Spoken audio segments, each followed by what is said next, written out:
Magandang gabi, magandang umaga, magandang hapon, magandang tanghali, good afternoon, good morning, good evening, wherever you are on this part of the world.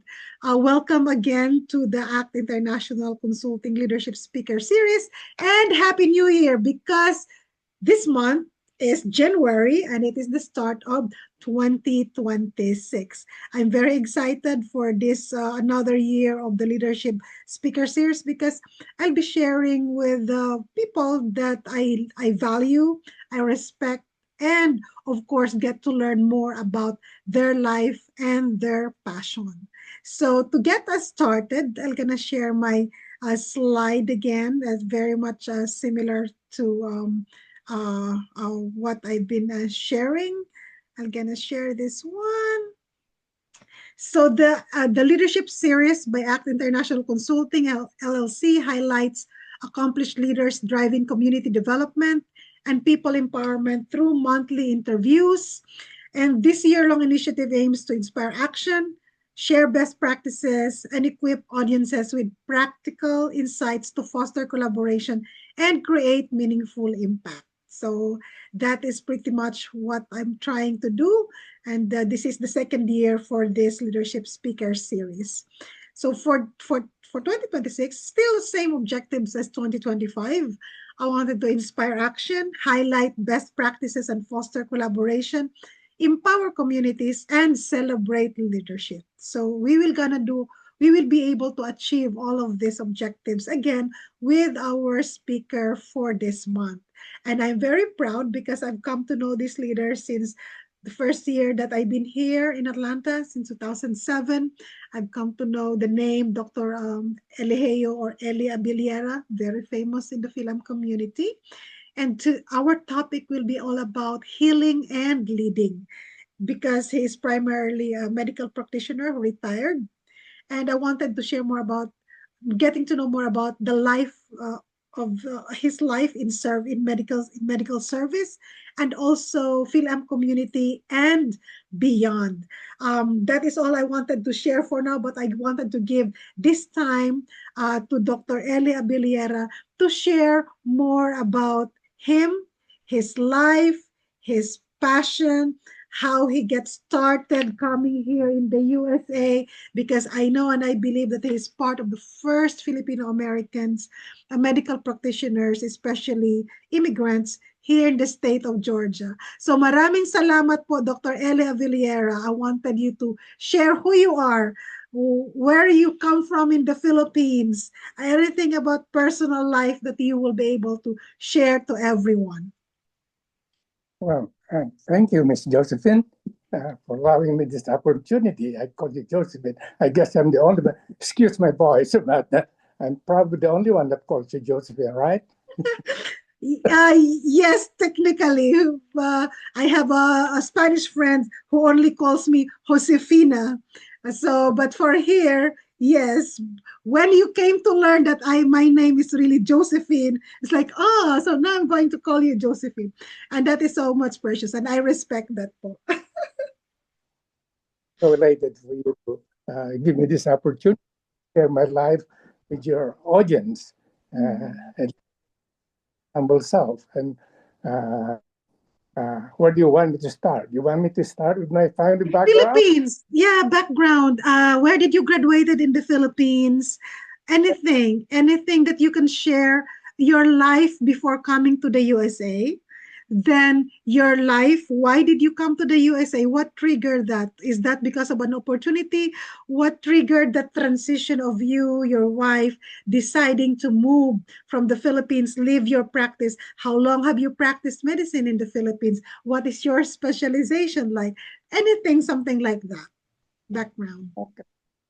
To start with, let's start with my family background, if that's okay with you. Yes, of course. I, my family comes from a very humble background, a low, I would say, middle class family who managed to survive relatively comfortable living in spite of the difficulties during this time. My mom didn't uh, go beyond, say, grade school, and my dad just finished high school. But that was kind of the norm at the time, sort of acceptable during those difficult early times. People get married early. My grandfather, bless his soul, was never fond of his children going to further education, uh, uh, especially the children of his. So he uh, is why go to college when you're getting married anyway? So the best way is to just go ahead and find you a husband to kind of provide for you. So Right. Yeah, that's the mentality back then. So, but you studied at the University of Santo Tomas, and that is a private school, right, Doc? yes, I did. But uh, going back to where I came from, I was born in a small town of Haringay. I don't know whether you know anything about the province of La Union.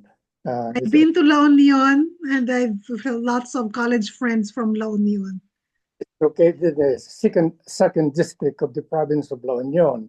It's a beautiful little valley town situated between the, I would say, foothills of the Cordillera Mountains and the Lingayen Gulf. Uh, I'm one of eight siblings, four boys and four girls. Unfortunately, two of the boys died in their early childhood, and uh, my so there were only six of us left. Or only four of us were able to finish college because the two got swayed with the early marriage. So that's how uh, uh, that's what my family is. Despite uh, my mom and dad not finishing, not going to higher education, I can thank them, uh, especially my mom. They realized the value of education and they made sure we know what we want and they help us achieve it.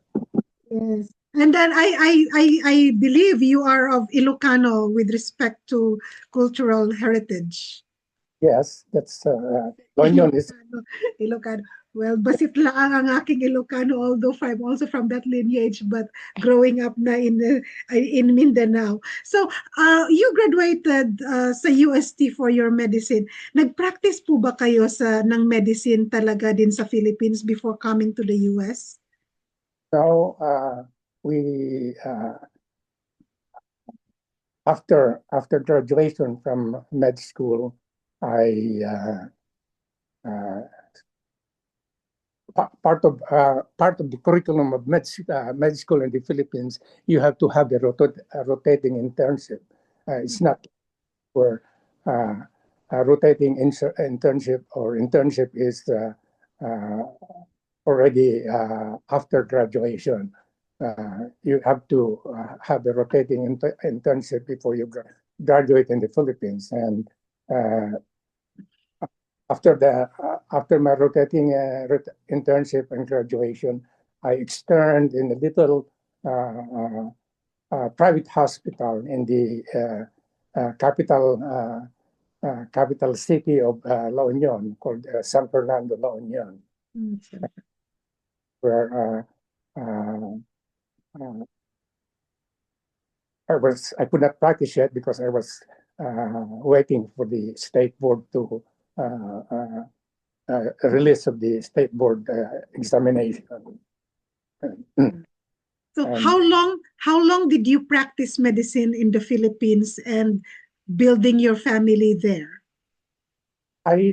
it's not quite long. I really didn't have practice at all. I just worked in the hospital until I received the state board result where I was already entitled to come to the United States. We have the what we call the ACFNG, exchange visitor program, which we took in order to qualify us to be able to do postgraduate training in the United States. So I passed that also. So I'm qualified. I'm Wow. qualified. What year po 'yun? Anong year po 'yun nangyari yung opportunity na 'yun that then you came to the USA through what specific visa? I graduated in 1963, and I came to the U.S. in 1964. So that's less than a year. So a little bit of externship over there in the Bethany Hospital in San Fernando. The opportunity to come to the United States came actually when a doctor friend came from his successful training here in the United States at the famous, I think, Henry Ford Hospital. Dr. Stoye was a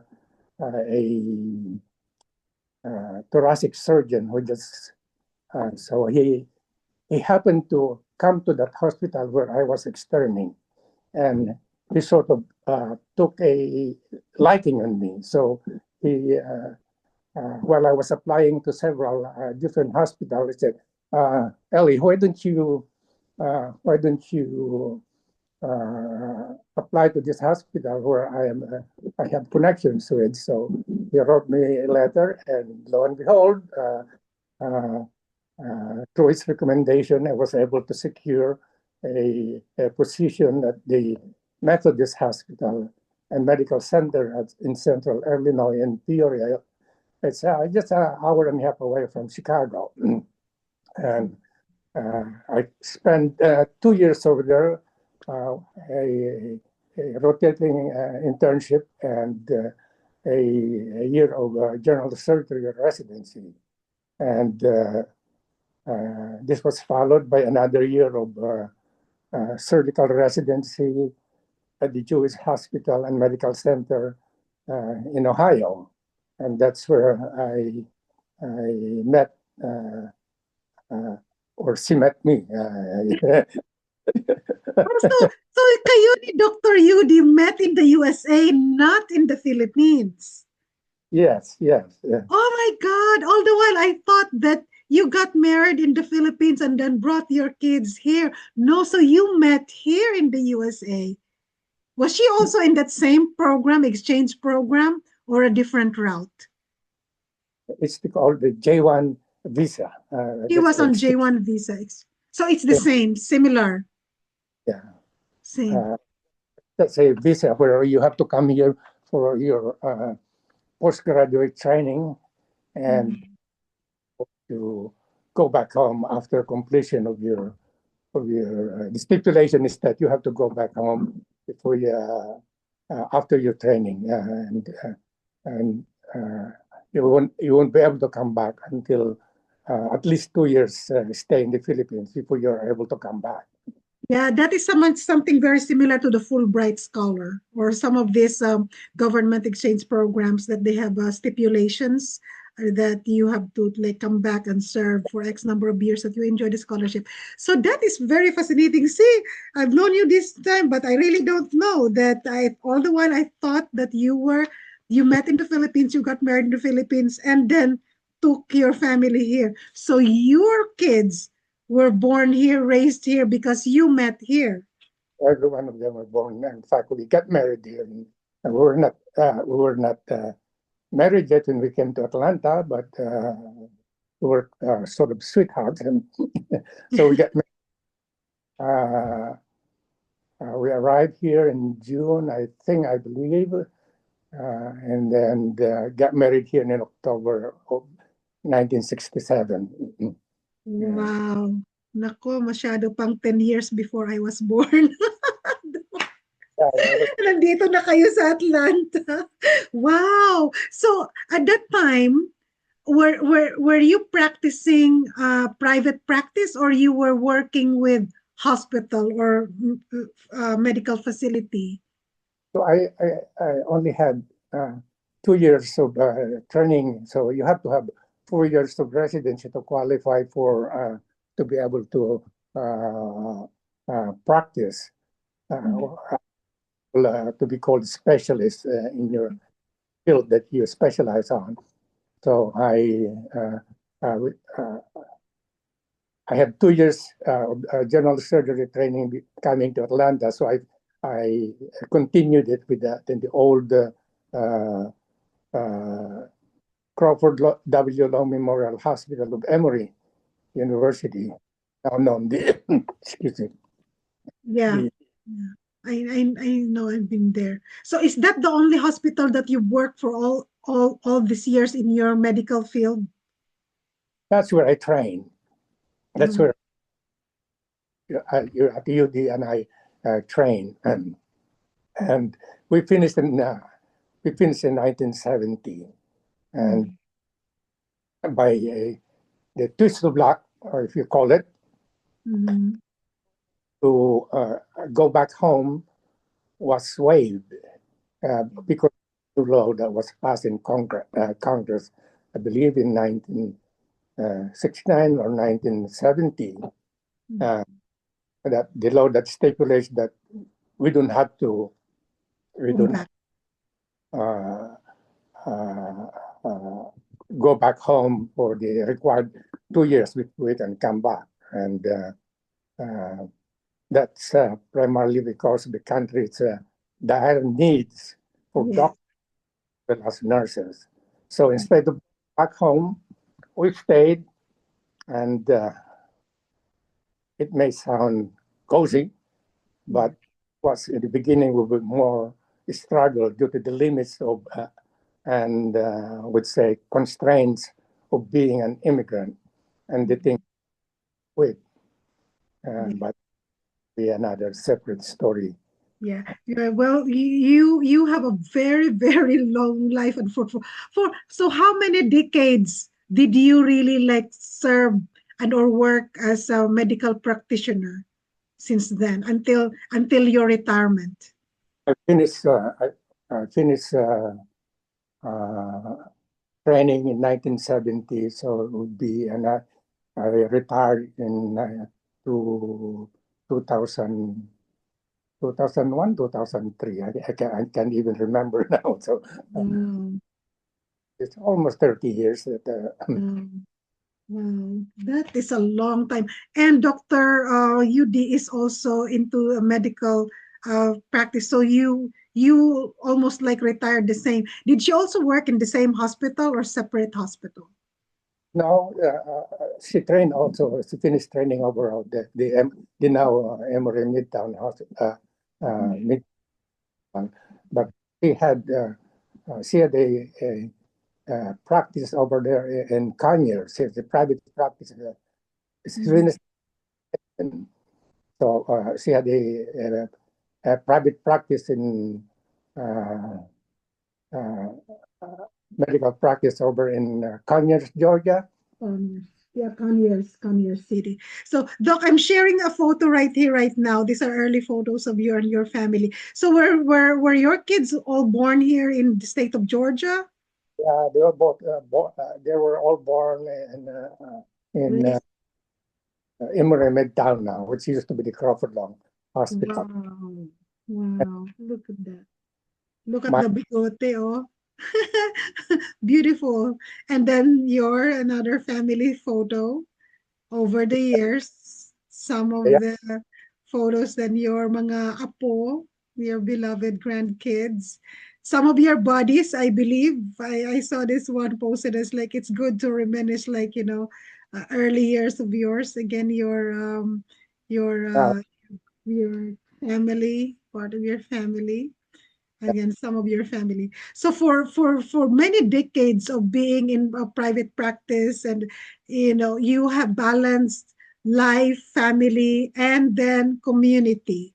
You're very much engaged in the Filipino-American community, and you are actually the founding president for the Filipino-American Association of Greater Atlanta.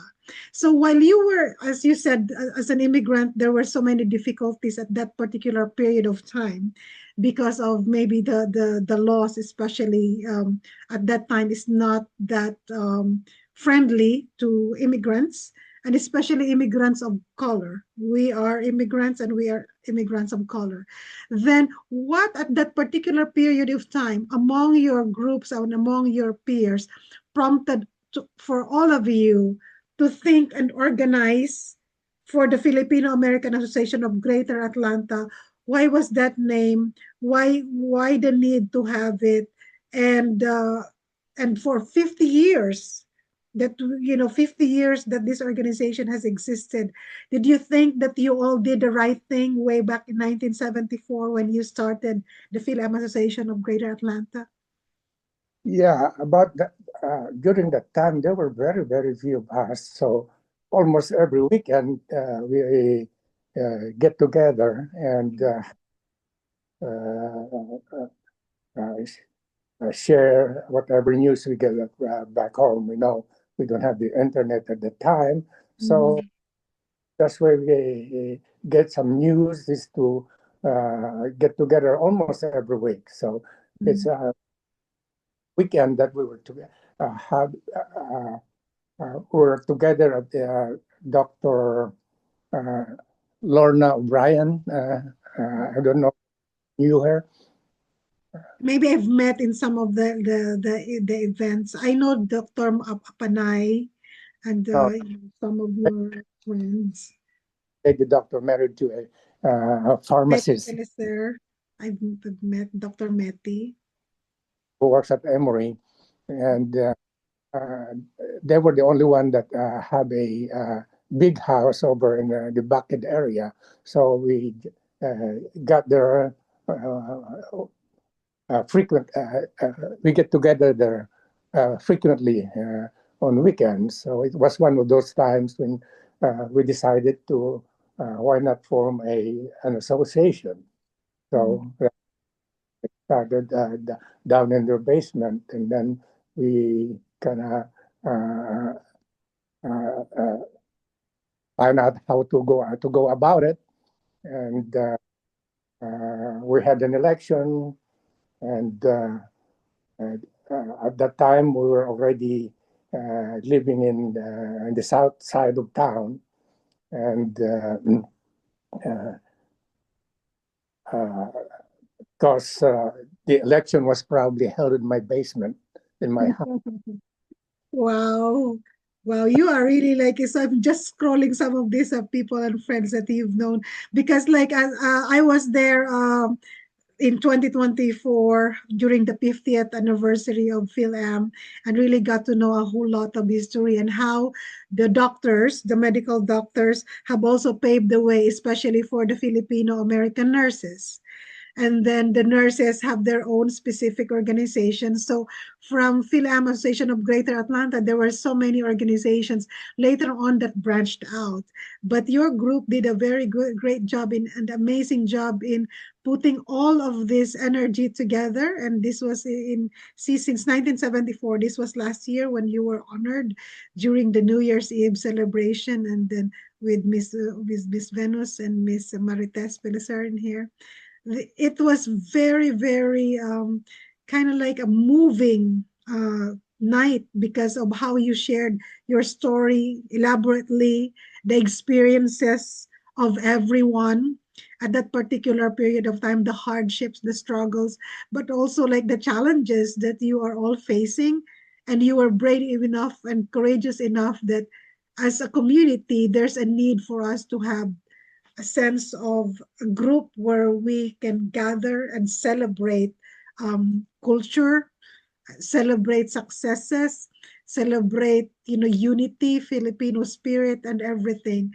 Over those 50 years, Doc, that you have witnessed the growth of this particular organization while you were practicing medicine and being retired from your profession, what are you most thankful about? Well, I thank for all the support of the people all through the years. And let me start by saying that my role as one of the founding members of the Filipino-American Association of Greater Atlanta is really often exaggerated. It's oftentimes makes me feel uh, uh, quite embarrassed a little bit to to set the story in a proper perspective. I'm just among the founding members who at the time felt the need to fill the things embodied in the Constitution and bylaws of the association, and having an organization that will promote good camaraderie as well as promote the culture and the traditions in the old country. So that we all got started, and I'm very thankful for the people that had uh, uh, perpetuated or helped perpetuate the uh, organization to go this far. 51 years now, as you said, 50 years, golden anniversary last year. Yeah, it is very amazing. And look, the impact of what you're able to do. And, one of them is look at these younger generations who are doing practices. I'm going over some photos. These are some photos of, these are young kids. My kids are part of it. That is my son going to your house. You opened your doors for how many years for the Munting Tinig? They're doing their practices there. Before, there were just very, very few. And I'm seeing photos very recently. There's so many of them already. And these kids are at that part of their life, they were exposed to the Atlanta Dogwood International Festival, where they became ambassadors of the Philippines. They are sharing part of their culture as Filipino Americans, born and raised here, but then learning some Filipino traditional folk songs that they were able to share in an international stage, and they were really having a blast. And these were just like some photos of them. And then you are also very much engaged, of course, with the Filipino-American History Month, because you are yourself a big part of that history of the Fil-Am community here. This is one of our events at the Capitol, and this was with the governor in one of those years with the Fil-Am community, of course. And again, so many of this engagement that you have supported the Fil-Am community, and we're just being very, very thankful for all of the officers that you have witnessed in the Fil-Am Association of Greater Atlanta to where it is now. Were you at the recent New Year's Eve ball? This year? Yes, the 2026. Yeah, well, we're Yeah, still that is so nice. We were able to get there on but last year, of course, Kuya Coco, your buddies. real that you mentioned about those kids coming over, and Yes. it's that's one of the thrill now because uh, younger folks are trying to take over, and as you all know, we're getting to that age where we can no longer function like we used to. So Mm. very excited and thrilled that they are taking over. So we need everybody's help to keep it going. Yeah. But Fortunately, you showed us the way, Doc. You showed us the way that you can open up your homes too. And I think the engagement is that there's so many more right now kids that were very much engaged, and parents are also stepping up, and community leaders also stepping up in opening up their homes. But the impact that my kids remember you because they know that they love to play inside your house. They can still remember the piano and everything around. And when I say, yeah, this is Dr. Abellera, and you have inspired so much. My daughter is trying to study neurology, so that's neurologist, and she wanted to study at Harvard University, and she's been researching on that one, and she is really very focused to become a neurologist. And being surrounded with so many Filipino-American friends who are in the medical field. It has just become like a natural, not that I wanted her to do that, but she just really wanted it, Hannah. So thank you for the inspiration. And Good, good.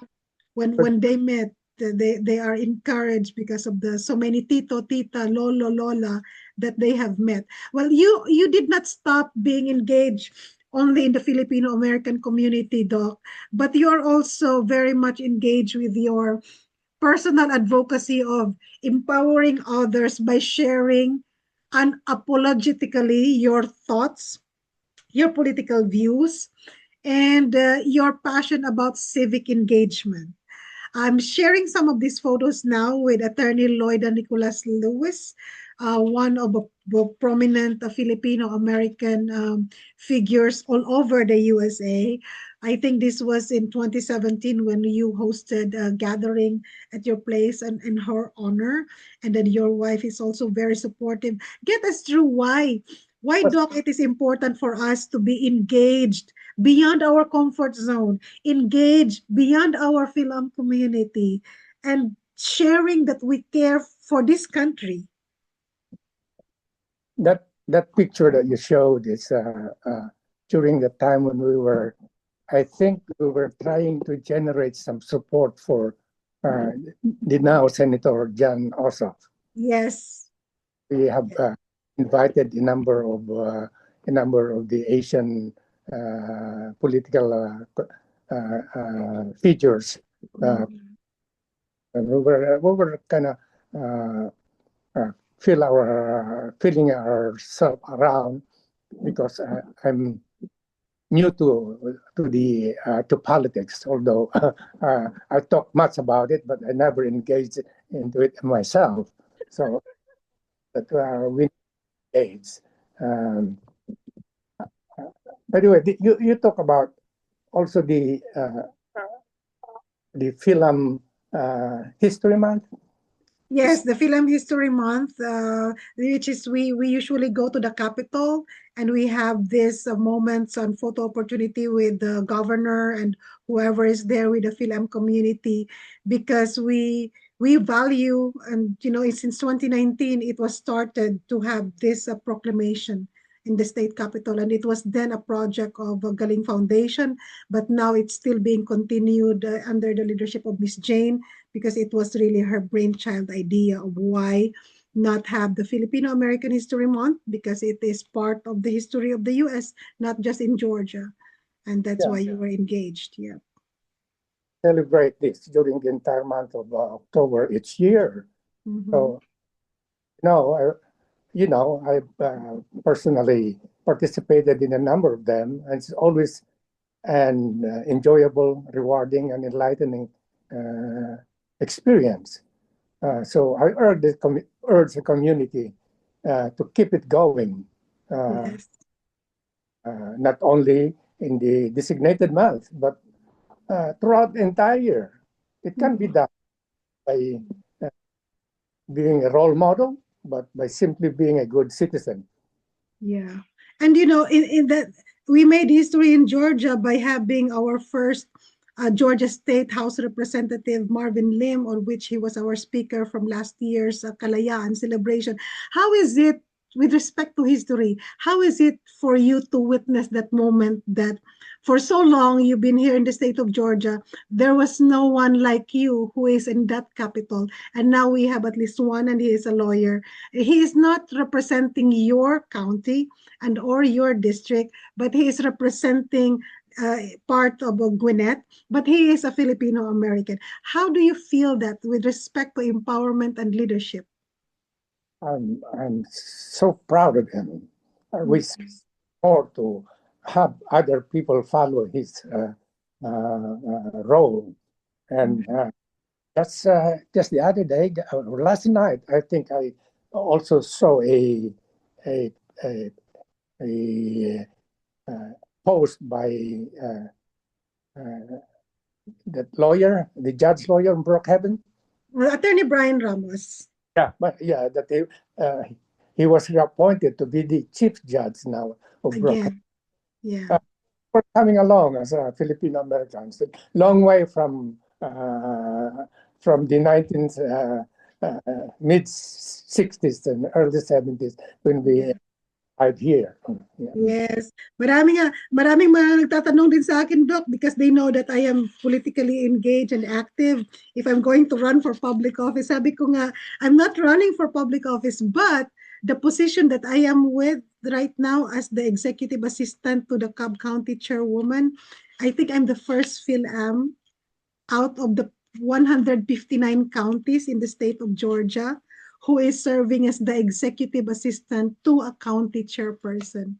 So it's not much, not an elected position, but I am serving in that top one office of the third largest county of the state.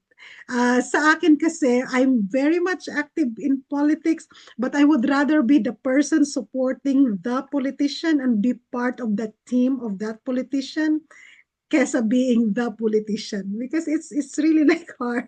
It's not that I'm closing on that opportunity in the future, but it's not my priority as of this time. And at this time, I wanted to learn more about governance. I'm passionate about education, just like what you're saying, because I believe that education is really our equalizer.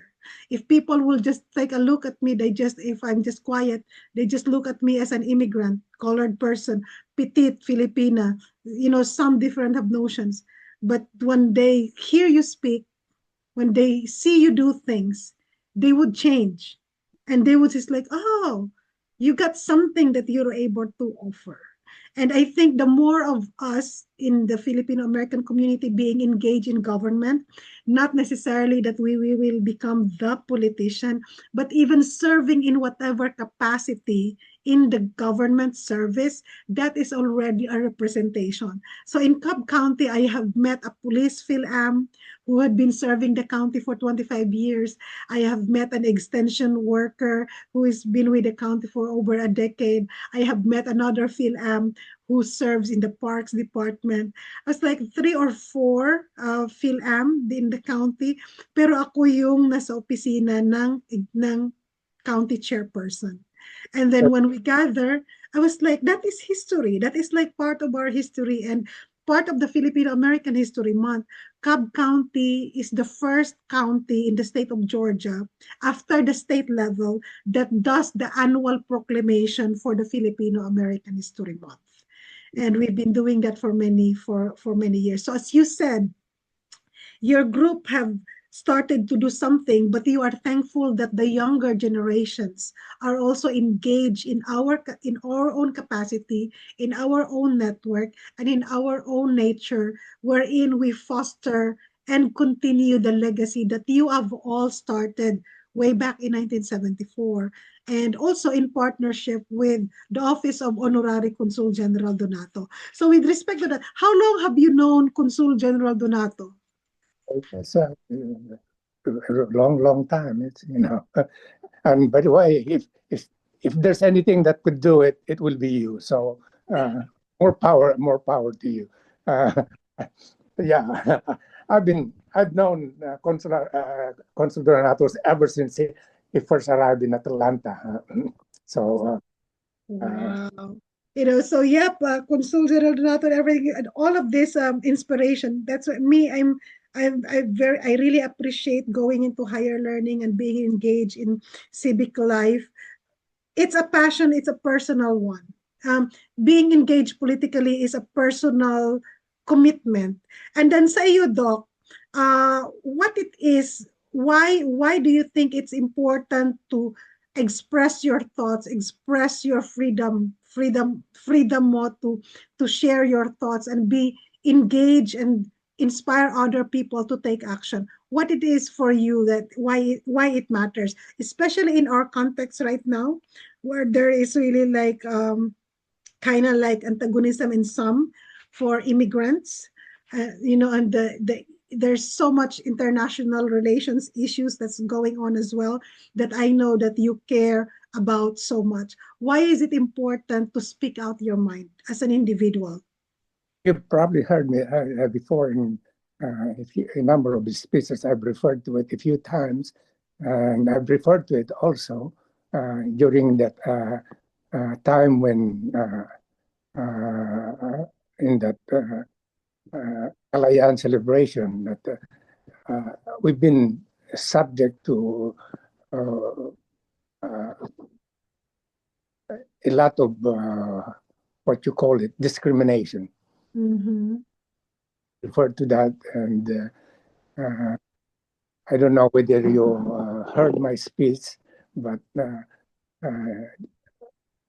that is always in the back of my mind that we are all people, that we are equal, so we need to be to show up, and especially if you have the capacity to do so.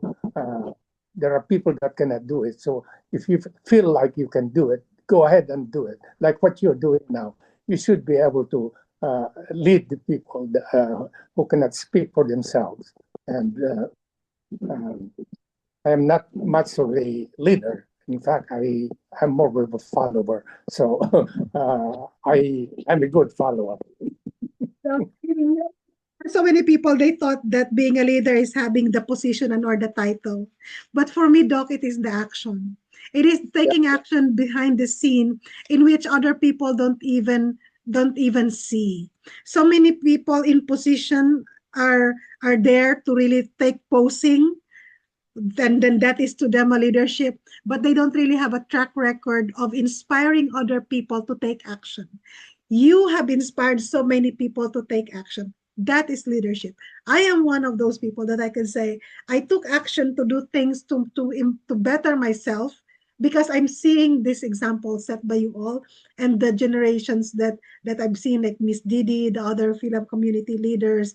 You are all each unique in your own way on how you show our Filipino culture and our Filipino unity and our uniqueness and our strength, and that us younger generations are getting inspired that we can do something. We could not tell other people what they can do for their lives, but we can express ourselves wholeheartedly, and you can never tell what other people will be inspired to do just because they see you speaking up. I am inspired on how you are able to like do this political analysis and really like using your common sense and at the same time brilliant ways of analyzing things that people don't see. And I would say that I am so much in alignment with your thoughts and how you defend your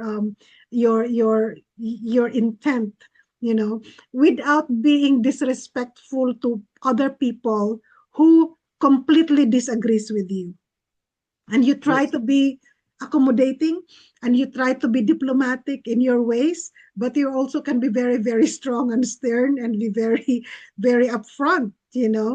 Pero Doc, in all of this engagement, what is your happiness in seeing that our Filipino engagement, civic engagement, not only in our Filipino-American community, but beyond our comfort zone, the improvement that you see in the future that you can think of the possibilities of being a Filipino-American?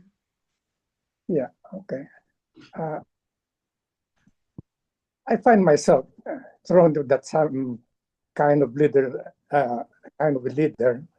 But as I said earlier, I consider myself more of a follower, more than I subscribe to the idea that there can only be effective leaders with good followers. So Mhm. but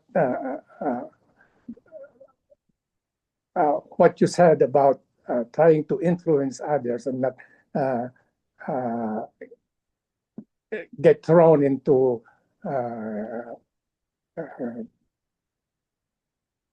it, hard argument, Mhm. especially in the realm of politics. It's very hard because I've been called several names because of my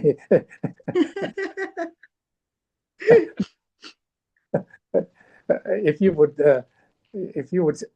see the comments that are thrown at me in the different groups that I belong to in Facebook, you would it's horrible.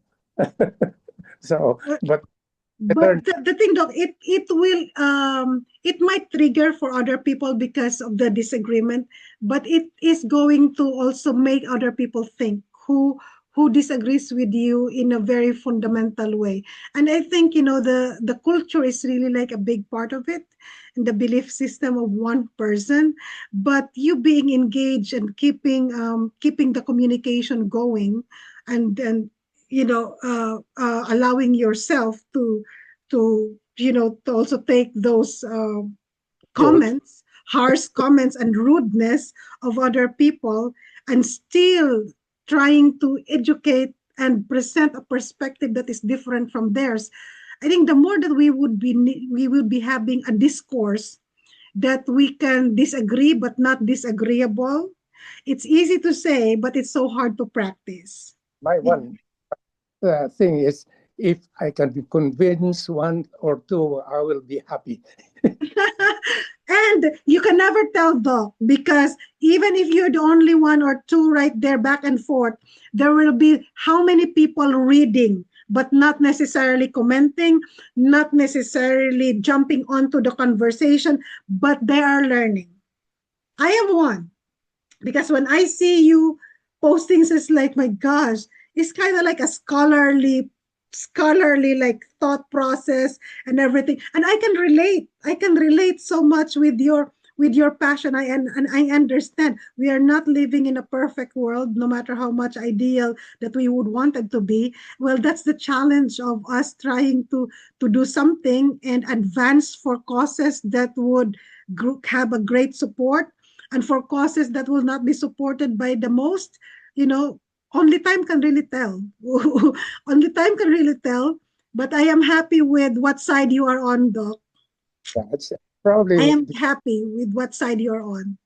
feel that way, and I'm happy. I'm elated for it because we're in the same ideology. Yeah. So, as you said earlier, you started in 2017 hosting, and that was for at that time when John Ossoff was running for this Senate seat. And then last year you met Alex White. This is part of Senator John Ossoff's team. And I think in 2023, I've introduced you to the mom of Senator John Ossoff in our Kalayaan celebration as well. So because of us being engaged beyond our comfort zone, that we get to know people that are also like prime movers, to be engaged in politics and being active in sharing your thoughts, even if you don't really agree with everything with another person, is very empowering experience. So me, I've learned the art of listening, and I've learned the art of keeping my cool, even if other people are nasty, and I will still be nice even if others are not going to be nice. And it is a choice. That was It hard. is a choice. I've lost a lot of friends because of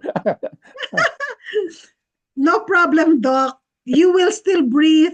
You will still enjoy life with or without them. The yeah. thing is that, they have the freedom to leave you alone and, not really engage you in their life. That is their choice. But if Yeah. you just choose to also, like, live your own life, that is just like give and take and respect. We are not going to be alive forever. I think that's one. I'm very pragmatic in approaching life. That's why I take time to document moments like this and share our thoughts raw, unedited, so that people in our next generations might be able to see this and this conversation, and they would know that each of us can really like carve the path that we wanted moving forward. And it doesn't mean that because you are retired, that you are also going to be retired in all aspects of life. You are retired, yet you are supportive in our community events. You show up in the events that you can. You push through in helping by sharing your resources, connections, engaging people. That is taking action. That is taking action and inspiring people that you can do this, you can do that.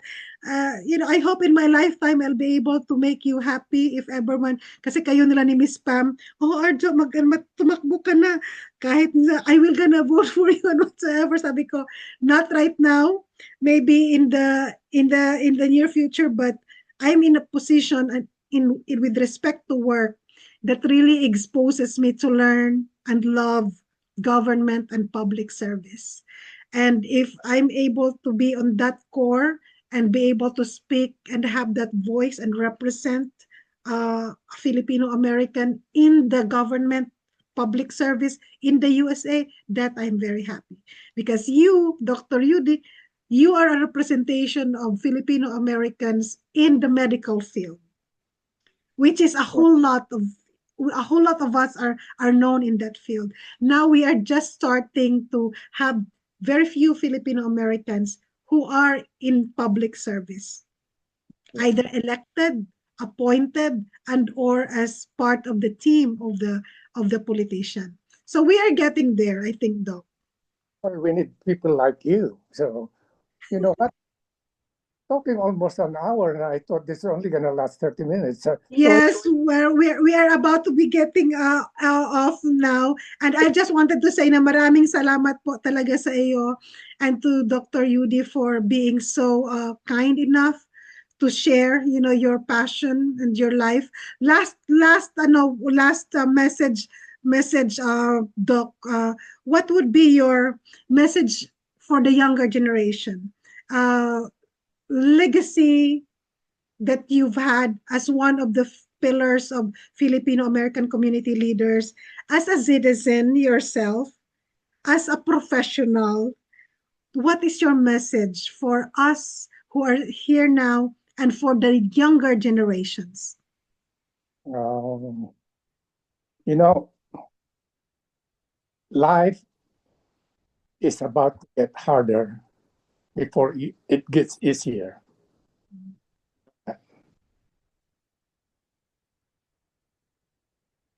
Life is about to get much harder before it gets easier.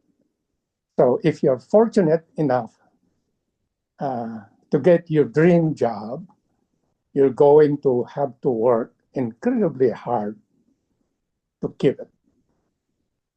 So if you don't get your dream job, you're going to have to find a different employers, and sometimes entirely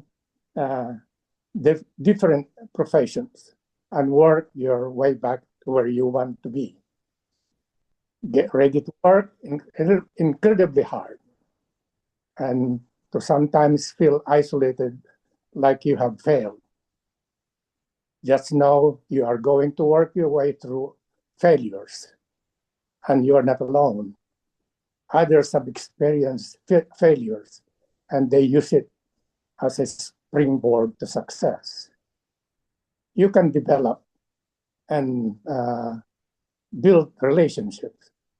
So many little things one can do, which over time add up, and it helps to make a relationship richer. Make it a priority to stay in touch with connections and create excuses, maybe to grab coffee or drinks periodically. So we really need to get involved with the sense of moral purpose. We're all here in our adopted country, a country with democracy, a democracy which is now under threat. It's not perfect. We know there have been mistakes made, but it's better than the alternatives. We need to be engaged to preserve it by living up to our freedom and values. And if I may add, for us not to forget where we come from, more importantly, to make certain our children and grandchildren know, so they can remain not only grateful, but humble. Humility is a virtue. My parting words to you, Arjo. right, for feeling and leading your medical practice, to Fil-Am community engagement, to your passion as a person and being engaged and really like empowering us. Maraming salamat po talaga, Doc, for sharing your thoughts. And I'm so honored to kick off 2026 ACT Leadership Speaker Series with you as the resource person and valuable information that you have shared, your life, your medical practice, the Filipino-American engagement in the community and beyond, and your personal perspectives about civic engagement and expressing and really exercising our right. And I love what you said so much, our moral obligation to exercise our right, to defend our freedom, and to be the American citizen as we are, and embracing still our roots, even if we are now taking root in another country and having our next generations here. Maraming salamat po. Bong salamat in Blaan. I am an indigenous person of Ilocano roots, but I also find myself as one of those, growing up being discriminated, and I don't take it on the negative way. I made it even my tool to be passionate about sharing and in educating others. And I'm not stopping just because other people are discriminating me. It even empowered me to even move further and move forward. Maraming salamat po talaga, Doc. Thank you very much for having me. Bye-bye. Bye po.